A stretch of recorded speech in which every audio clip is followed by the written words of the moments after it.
Brought to you by Technopova Curve 5G. Discover new horizon. और इस बीच operation rising lion का लोगो जारी किया है इजराइल ने जारी की है शेर वाली तस्वीर। ईरान पर हमले के बाद ये तस्वीर जारी की गई है और कहा गया है कि हमारा मकसद खतरे को दूर रखना है, नागरिकों की रक्षा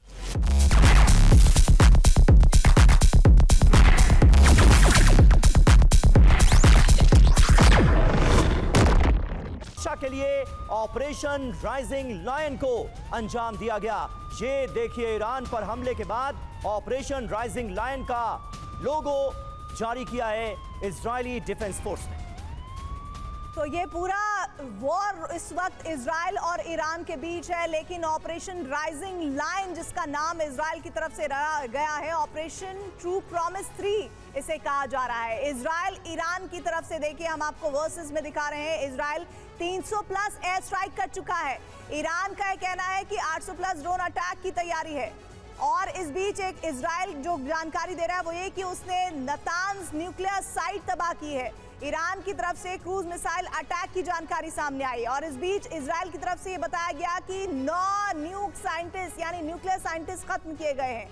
और ईरान की तरफ से शाहिद 136 से हमला की भी जानकारी सामने आ रही है। वहीं इसी तरफ बता दें कि इजराइल की तरफ से दावा कि 6 ईरानी कमांडर्स खत्म किए गए हैं। ईरान की तरफ से बड़े अटैक की प्लानिंग की जानकारी ईरान की तरफ से नजर आ रही है। मनीष हमारे साथ जुड़ रहे हैं। मनीष, अभी तक तो इजराइल ही इस वक्त हम देख रहे हैं कि इस पूरे युद्ध में एज लेता नजर आ रहा है, लेकिन ईरान जो दावे कर रहा है उन दावों के जो तथ्य हैं, जो सबूत हैं, क्या वो नजर आ रहे हैं?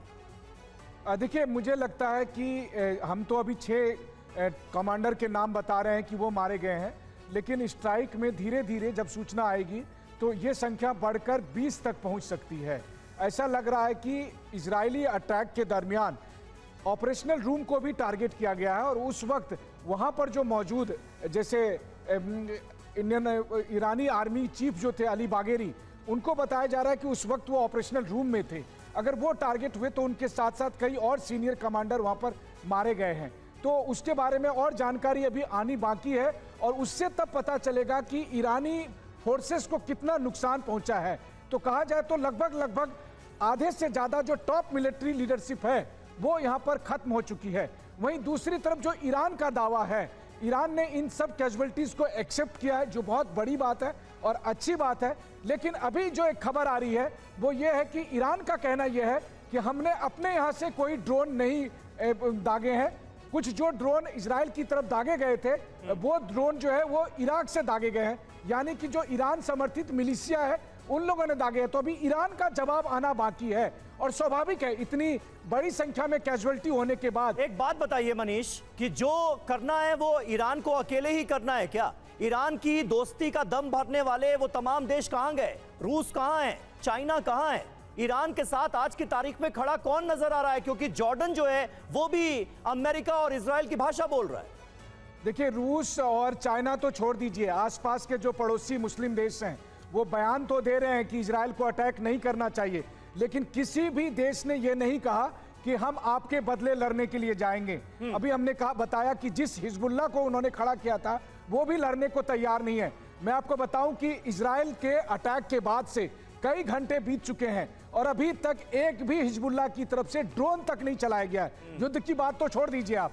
तो ऐसा लग रहा है कि ईरान के साथ बयान देने वाले तो बहुत से देश हो सकते हैं, लेकिन ईरान के साथ साथ लड़ने वाला कोई नहीं होगा। ईरान को यह जंग अकेली लड़नी होगी। मैं आपको रोक रही हूँ, एक बड़ी जानकारी इस बीच मिल रही है। इस वक्त बड़ी खबर आ रही है, इजराइल फाइटर जेट का आसमान में ईंधन भरते हुए वीडियो आ गया है। सीरिया के आसमान में फाइटर जेट में ईंधन भरा गया है। फाइटर जेट में बोइंग 707 से ईंधन भरा गया है। ईरान के खिलाफ ऑपरेशन के दौरान हवा में ही ईंधन की सप्लाई की ये तस्वीरें आप देख रहे हैं।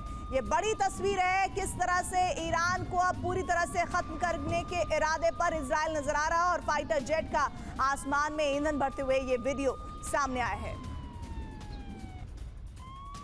तो देखिए, तमाम तस्वीरें सबसे पहले टीवी9 भारतवर्ष आप तक पहुंचा रहा है। इजराइल के मिसाइल हमले से दरअसल ईरान की राजधानी को दहला दिया गया है, तेहरान दहल गया है। हमले में ईरानी मिलिट्री साइट के तबाह होने की खबर भी सामने आ रही है। हमले में कई ईरानी कमांडर्स की भी मौत हो गई।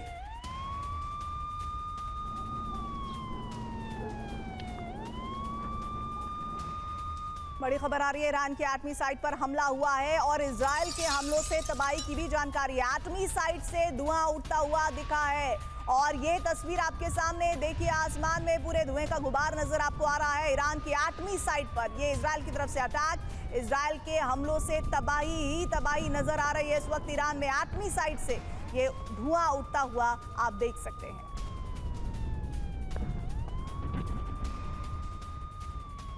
और एक बड़ी जानकारी इस युद्ध को लेकर, इजराइल ने ईरान को भ्रम में रखा।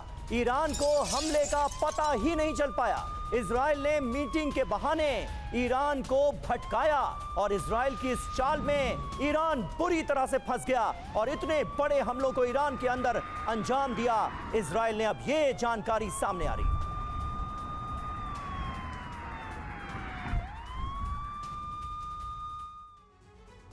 तो कैसे इजराइल ने ये पूरा हमला अंजाम दिया? पहले ब्रह्मजाल, फिर ऑपरेशन राइजिंग लायन। आइए आपको बताते हैं। दरअसल चकमा दिया गया है। कैसे ये चकमा दिया गया? बंधक वार्ता के नाम पर भ्रम फैलाया गया। सबसे पहले इजराइल की तरफ से सुरक्षा कैबिनेट की बैठक बुलाई गई, फिर पीएमओ के जरिए एक फर्जी आदेश दिया गया और इसके आगे पीएम नेतन्याहू की छुट्टी की फर्जी खबर फैलाई गई।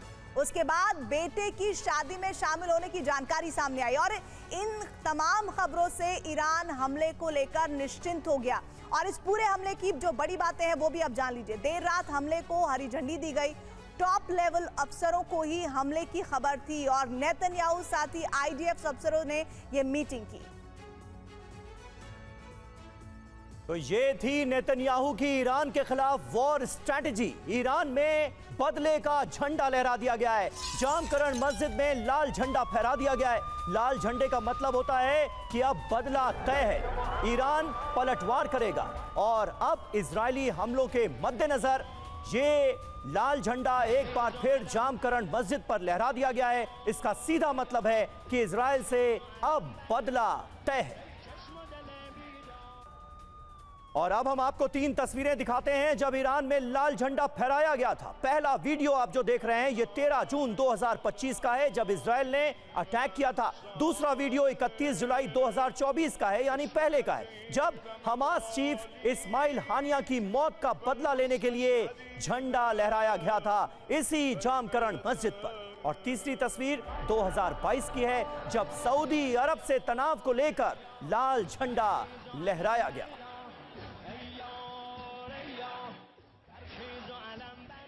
तो ये 3 तस्वीरें आपको दिखा रहे हैं। पहली तस्वीर जो है ये इजरायली हमले के बाद की ताजा तस्वीर है। एक बार फिर जामकरण मस्जिद में लाल झंडा लहरा दिया गया है। इससे पहले इस्माइल हानिया, जिसे तेहरान में ही, ईरान की राजधानी तेहरान में ही इजराइल ने ढेर कर दिया था, 31 जुलाई 2024 को हानिया की मौत के बाद भी ये लाल झंडा फहराया गया था। और इससे पहले 4 नवंबर 2022 को सऊदी अरब से तनाव के बाद भी ये लाल झंडा लहराया गया था। और अब आप ये समझिए कि ईरान में लाल झंडा संदेश क्या है। लाल झंडा मतलब ऐलाने जंग। जी हाँ, झंडे पर अरबी में लिखा या ला थारत अल हुसैन, अब मौत का बदला लिया जाएगा, इसका मतलब होता है। कब कब झंडा ये लगा है इसकी जानकारी हम आपको दे देते हैं। 2020 में कासिम सुलेमानी की मौत के बाद इस झंडे को लगाया गया था। 2022 में सऊदी से तनाव के बीच इस लाल झंडे को लगाया गया था। 2024 में कासिम सुलेमानी की बरसी पर भी इस झंडे को लगाया गया था। और एक बार फिर से ये लाल झंडा एक बड़ा मैसेज ईरान की तरफ से इजराइल को देता नजर आ रहा है। तो इजराइल ईरान युद्ध की हर खबर सबसे पहले TV9 भारतवर्ष आप तक पहुंचा रहा है। यह सिलसिला आगे भी जारी रहेगा और ईरान से इस वक्त जो अहम खबरें सामने आ रही हैं उसके हिसाब से तो यही लग रहा है कि बदला होगा, जरूर होगा। इजराइल ने भी बड़े पैमाने पर पलटवार की तैयारी की है और अमेरिका भी अब ईरान को सीधे तौर पर धमकाता नजर आ रहा है। Brought to you by Technopova Curve 5G. Discover new horizon.